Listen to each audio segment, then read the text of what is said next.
Now it's supercharged shopping. China's Commerce Ministry says live stream selling, when retailers sell products through live streaming on digital platforms, has boosted the country's e-commerce sector. Transactions from this kind of online selling topped $270 billion in the first 3 quarters of the year, a rise of over 60% on the same period last year. Well, there's also been a rise in the number of people who are using live streaming to make their living. The number of active sellers in China reached 3.4 million. That's up more than 160% on the same period last year.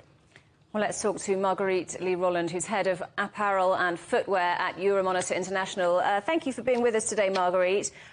So why is this kind of shopping so popular, particularly in China? What makes people want to buy like this online?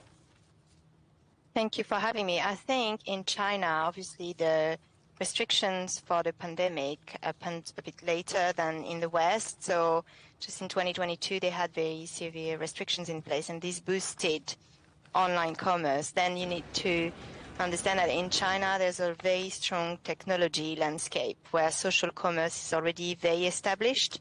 And we have platforms like Douyin or Kuaishou, which are short video platforms of live streaming platforms where they can push for content as opposed to having the consumer searching for content they're interested in.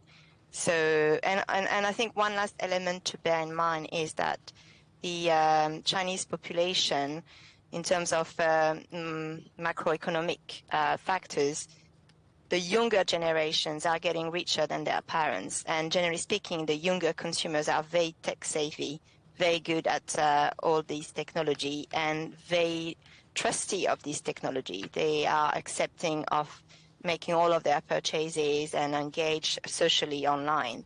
So I would say the latest restrictions due to the pandemic have just been a catalyst, but really the general acceptance of technology was already established before the pandemic and all its restrictions, these latest restrictions. So it sounds from what you're saying like it's younger consumers who are adopting this new way of shopping.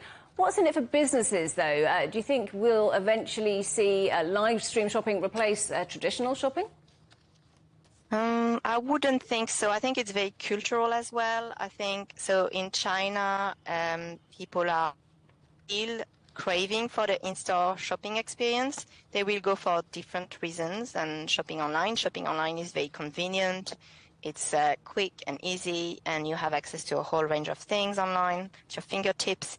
They're still craving for the experiences of the store. So I think even in China, we will see concept stores will continue to open because it's driving interest in brands, and it's also driving social media content. So, and when it comes to live streaming in Western economies, I think what can be a big block to its adoption compared to China is the regulatory framework. In the West, we have more stringent privacy laws, and maybe consumers are questioning more how their personal data is being used. So that's something that can slow down the adoption of live, and generally speaking, how big data is being used for personalizing marketing messages.